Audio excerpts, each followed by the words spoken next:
Salut Lino, Hey, ça va bien? ça va toi? Ouais, très bien. J'aimerais que tu te présentes un peu à la caméra. Bon, mon nom au complet c'est Alain Lino Makeli Bastien. Très long. Yes sir. Yes, sir. Et tu fais quoi dans la vie, Lino? Je travaille un peu dans tout. Euh, Mhm. je suis, j'ai commencé vraiment à me baser sur ma passion, ma plus grosse passion c'est la musique. Euh, j'ai fait ça pendant plusieurs années. J'avais un groupe qui s'appelait Technical Sense back in the days. Dans les années 93, on a fait plus d'une dizaine d'années ensemble.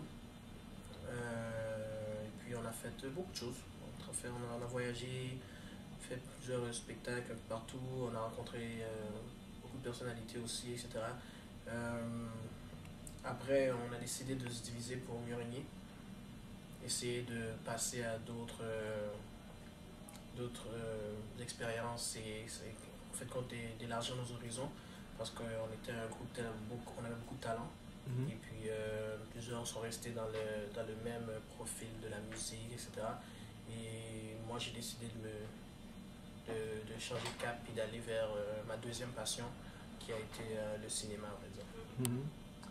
Lino, dans ta voix, j'entends que tu parles un peu l'anglais et tout ça. Peux-tu me parler un peu de tes origines? Bof, je suis né ici. Je suis né ici, j'ai grandi en Atlanta d'une mère haïtienne et d'un père américain justement de Géorgie. Et puis, c'est ça, en fait. Donc, Mais tu es... je suis américien. Je suis haïtien, mais j'ai un père. américain. Ouais, américain. Américain. Et puis, dans ta deuxième passion, c'est quoi tes réalisations devant la caméra? C'est quoi mes réalisations devant la Oui, caméra? tu as fait quoi Ok, ce exactement que je veux comme... dire, c'est que après plusieurs années que j'ai faites dans la musique, j'ai j'ai eu une autre passion. Moi, c'est pas une autre passion en vrai. La musique est vraiment affiliée avec le cinéma d'une façon ou d'une autre, avec les vidéos, etc. Euh, j'ai juste essayé d'aller voir puis d'ouvrir mes horizons sur le côté cinématographique. Alors, ce que j'ai fait très dernièrement, j'ai commencé à faire plusieurs films haïtiens, on va dire. Et tout récemment, j'ai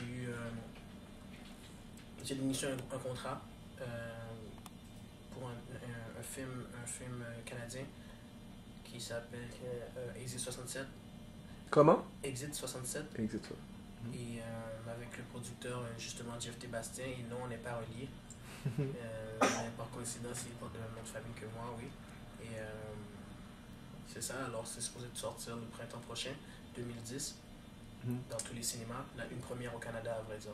Si je comprends bien, vous avez eu un bon montant pour réaliser ce film. Ouais, en tout, après tout ce qui s'est.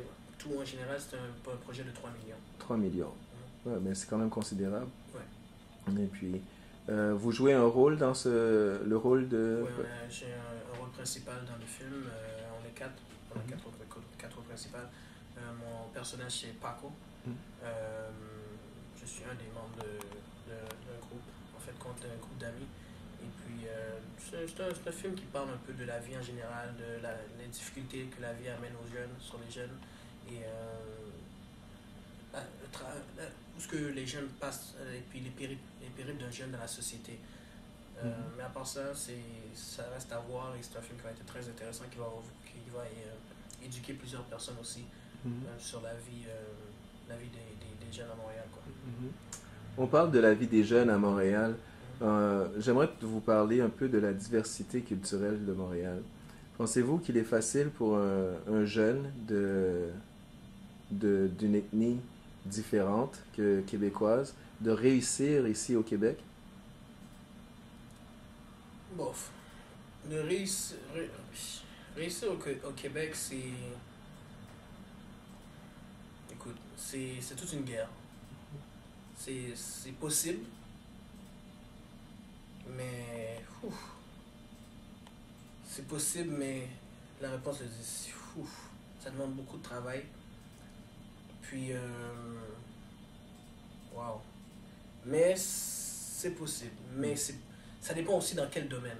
Mhm. Il y a des domaines qui sont plus faciles que les autres. Comme le domaine que moi, que j'étais avec mon groupe avant, personnellement, c'était plus compliqué, dû au fait qu'on performait en anglais. Mhm. Sur du fait qu'on performe, on était toujours en anglais, avec, vous savez, tout ce qui se passe, la protection de la loi québécoise, etc. En tout cas, là, ça a bloqué plusieurs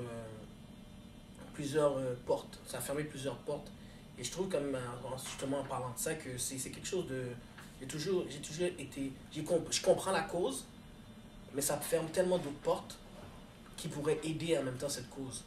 Parce qu'il y a plusieurs talents québécois, mais à cause justement de cette fermeture pour essayer de protéger la langue, comme j'ai dit que je comprends, mais ça bloque des portes internationales à plusieurs artistes québécois. Donc, maintenant, après avoir réalisé ce film qui est quand même considérablement important, avec un budget de 3 millions de dollars pour le Québec, c'est quand même important. Il faut dire que c'est aussi qu'il faut mentionner que c'est le premier au Canada. C'est la première fois au Canada fait par un producteur noir dont le cast du film est à 95% noir aussi. Mhm. De 3 millions de De dollars. 3 millions de dollars, Mhm. bien sûr. Donc, après cette réalisation-là, dans 5 ans, vous vous voyez où? Écoute, l'expérience que je prends en cinématographie présentement, j'essaie de la développer au maximum de mes capacités. Et puis, j'essaie bien aussi de prendre mon expérience ici, car j'ai commencé ici, puis j'essaie d'ouvrir mes portes ici pour essayer de monter mon CV cinématographique pour aller essayer d'attaquer le marché international dans ce qui a trait, comme on sait, aux États-Unis, etc. Puis tenter notre chance de l'autre côté, quoi. Mhm. Donc, merci beaucoup, Mike. Lino, C'est tout? C'est déjà fini? c'est déjà fini. Alors, vous pouvez saluer quelques amis et donc je vous écoute. Ok, ben écoute, ce que j'aimerais saluer, c'est bien sûr, présentement on est encore au Boombox Studio, travailler sur des projets, et j'aimerais saluer mes amis, mes frères un peu partout, et c'est tout quoi. C'est tout quoi. Alors, merci, Mike. À la prochaine, attention. Yes.